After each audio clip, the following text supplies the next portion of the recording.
Bonjour à tous, c'est Evoire, j'espère que vous allez bien. On se retrouve aujourd'hui pour un nouvel épisode de Plus belle la vie en avance et nous allons parler de Vadim qui est allé trop loin avec Nisma, Vanessa a-t-elle une idée derrière la tête, Aya a trop de pression, le terrible regret de Vanessa, Samuel a des visions et Blanche a un crush pour Hector. Tout d'abord, avant que la vidéo commence, n'hésitez pas à vous abonner à cette chaîne YouTube et à liker cette vidéo pour ne rater aucune des prochaines vidéos. Bonne vidéo à tous. Pour commencer, la semaine prochaine, Vadim est allé trop loin avec Nisma. C'est l'heure des retrouvailles sous la couette pour Vadim et Nisma. La jeune femme est particulièrement heureuse de retrouver le bel infirmier. Elle en profite pour revenir sur les événements difficiles des derniers jours. Nisma tient à exprimer sa reconnaissance à Vadim pour la confiance qu'il lui a accordée. Seulement, la jeune femme est bien loin d'imaginer que Vadim va une fois de plus profondément la décevoir. Dans une chambre loin des regards, nos deux tourtereaux Nisma et Vadim retrouvent petit à petit leur intimité qui a été mise de côté le temps que Lyota soit en prison. Mais désormais, c'est le sourire aux lèvres que les deux amoureux comptent reprendre leur relation là où ils l'avaient laissée,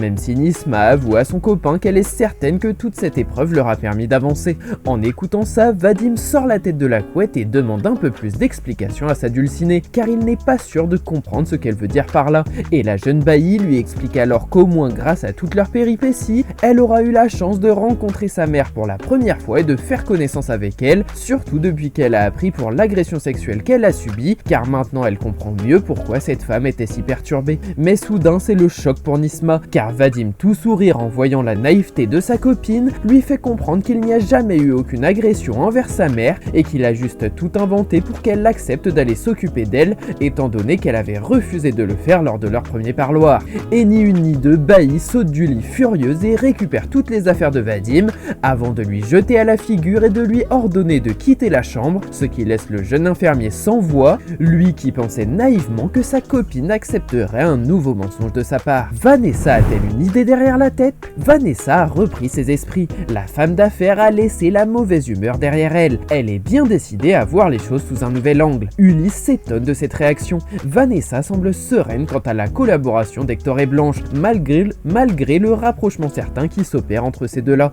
Ulysse est perplexe. Vanessa aurait-elle décidé de tourner la page sur ses sentiments pour Hector, ou a-t-elle plutôt une idée bien précise derrière la tête pour parvenir à ses fins? Au cabinet du célèbre groupe Kepler, la grande femme d'affaires Vanessa fait son entrée dans le bureau de son fils avec un sourire jusqu'aux oreilles et une boîte de chocolat à la main, comme pour se faire pardonner de quelque chose. Mais Ulysse ne peut que se réjouir de voir sa mère aussi radieuse, vu l'état dans lequel elle se trouvait il y a seulement quelques heures de cela. Mais Vanessa Kepler n'est pas venue les mains vides, car si dans une main elle avait cette fameuse boîte de gourmandise, dans l'autre se trouve un dossier qu'elle souhaiterait qu'Ulysse lui signe et qui concerne son frère Hector qui a récemment posé ses valises à Marseille, ce qui étonne légèrement l'avocat, car dans ce dossier il est explicitement noté qu'Hector s'apprête à coécrire un livre avec Blanche Marcy, qui plus est la pire ennemie de sa mère. Sauf que vous connaissez Vanessa et la femme ne se laisse pas déstabiliser par les interrogations de son fils, et au contraire elle tente de faire volte-face en faisant croire à son fils que son beau-frère a le droit d'écrire ce qu'il veut et de faire ce qu'il veut avec qui il veut,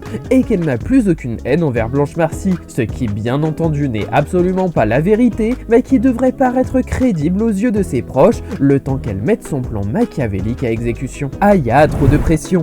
Au Mistral, Aya Konate est dans les starting blocks. Le mariage d'Eric et Bahram approche à grands pas et la cuisinière doit donner le meilleur d'elle-même pour épater les convives. Seulement, avec tout ce qu'elle a à faire, la jeune femme commence à faire d'étonnantes erreurs. Heureusement, Ophélie est là pour soutenir son amie, quitte à en payer le prix fort. Dans les cuisines du bar du Mistral, la jeune Aya se retrouve seule au fourneau depuis que Barbara est partie rejoindre son père hospitalisé en Bretagne. Et on peut dire que la pression est présente chez la jeune cuisinière, car elle a été nommée pour préparer un grand menu de mariage pour Bahram et Eric, et justement elle propose à son amie Ophélie de venir goûter sa dernière création pour lui dire ce qu'elle en pense. Mais à peine Ophélie a-t-elle pris une bouchée de la pièce montée de la chef Konate qu'elle remarque tout de suite que quelque chose ne va pas, et qu'elle ne sent qu'un goût très salé dans l'état actuel des choses, ce qui étonne Aya jusqu'à ce qu'elle réalise qu'elle vient de confondre du sel avec du sucre, ce qui signifie que tous ces desserts sont bons à aller à la poubelle. C'est alors un véritable drame qui s'abat sur la jeune femme, surtout lorsque Thomas Marcy, qui plus est son patron, souhaite lui aussi goûter cette version pour donner son avis. Mais heureusement, la jeune Kepler sait tout de suite comment réagir face à ce genre de situation,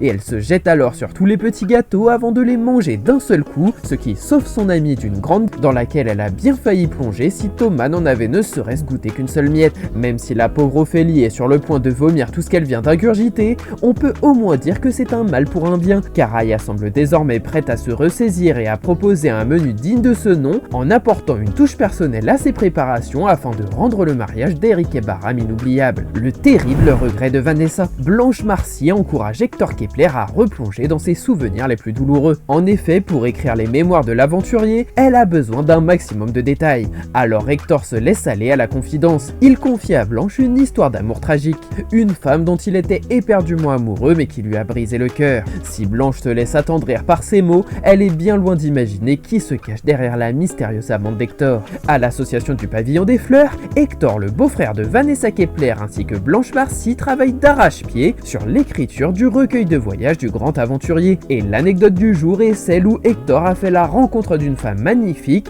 dont il se souvient encore comment elle était habillée et les regards qu'ils ont eus ce jour-là. Et l'écrivaine lui demande alors si cette rencontre était un coup de foudre, ce que lui confirme Hector, qui lui explique que son amour était réciproque et qu'ils sont tout de suite tombés amoureux l'un de l'autre. Mais alors qu'Hector s'étale dans les détails pour que Blanche puisse rédiger le meilleur chapitre possible, on découvre en simultané la femme d'affaires Vanessa Kepler qui se trouve seule dans son bureau, une lettre à la main, qui nous révèle qu'elle a vécu une histoire d'amour avec son beau-frère il y a plusieurs années et que le portrait qu'Hector est en train de dresser à Marcy est en fait celui de Vanessa. Cette lettre raconte en fait le jour où Hector a souhaité partir vivre caché avec Vanessa pour ne pas se retrouver enfermé dans une vie superficielle ou sous le regard des autres. Mais malheureusement, on comprend vite que Vanessa a choisi l'argent plutôt que l'amour et qu'elle ne s'est jamais rendue au rendez-vous d'Hector à l'époque et que ce choix semble être le deuxième plus gros regret de sa vie après celui avec sa fille Ophélie. Samuel a des visions. Samuel tente difficilement de remonter la pente après les difficiles révélations au sujet de ses parents. Malheureusement, les meurtres d'Alix et de Fanny le hantent. Il commence à avoir des terribles visions dans lesquelles les deux femmes l'accusent d'être responsable de leur décès. Samuel ne peut s'empêcher de culpabiliser. Comment peut-il s'en sortir avec l'ombre des actes impardonnables de sa mère et de son beau-père flottant au-dessus de sa tête?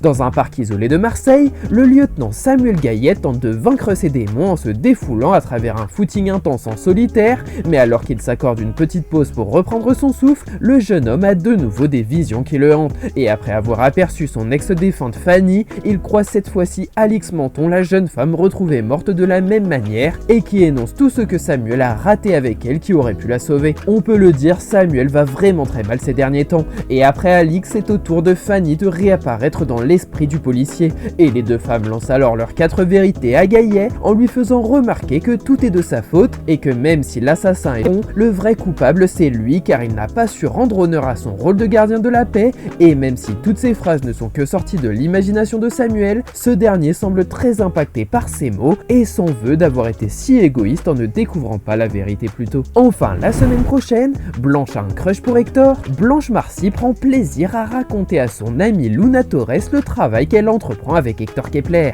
L'écrivaine semble particulièrement enjouée par toutes les aventures incroyables de son partenaire. Son enthousiasme évident n'échappe pas à Luna qui ne peut s'empêcher de faire des sous-entendus. Blanche serait-elle sous le charme du bel aventurier? De nouveau au Pavillon des Fleurs, la petite session d'écriture avec Hector Kepler a touché à sa fin et Blanche Marcy se retrouve alors en compagnie de son amie Luna Torres à qui elle explique dans les moindres détails comment tous les souvenirs de voyage de l'aventurier sont revenus à son esprit. Et elle avoue qu'elle était tellement fascinée par la vie de cet homme qu'elle a fini par dépasser les 100 pages en une seule journée. Mais alors que Luna tâte le terrain pour voir si son amie ne développerait pas un petit crush envers le charmant Hector Kepler, on peut dire qu'elle vise en plein dans le mille, car avec son petit piège bien ficelé, Blanche saute en plein dedans en étalant tout un tas de compliments envers le beau-frère de Vanessa, ce qui prouve que ces petites sessions d'écriture ne la laissent pas indifférente, même si bien sûr la principale intéressée nie les faits en bloc. On ne sait pas encore si cette relation naissante avec Hector Kepler finira en une belle histoire d'amour, mais ce qui est certain c'est que Blanche ne semble pas si fermée que ça à cette idée, et qu'en tant que bonne amie, Luna saura comment pousser Blanche à faire le premier pas pour éviter de passer à côté d'une belle romance comme elle les aime. Cette vidéo est déjà terminée, j'espère sincèrement qu'elle vous aura plu. Je vous le rappelle, n'hésitez pas à vous abonner à cette chaîne YouTube et activer la cloche pour ne rien louper. Cet été voir, merci à tous, passez une très belle journée.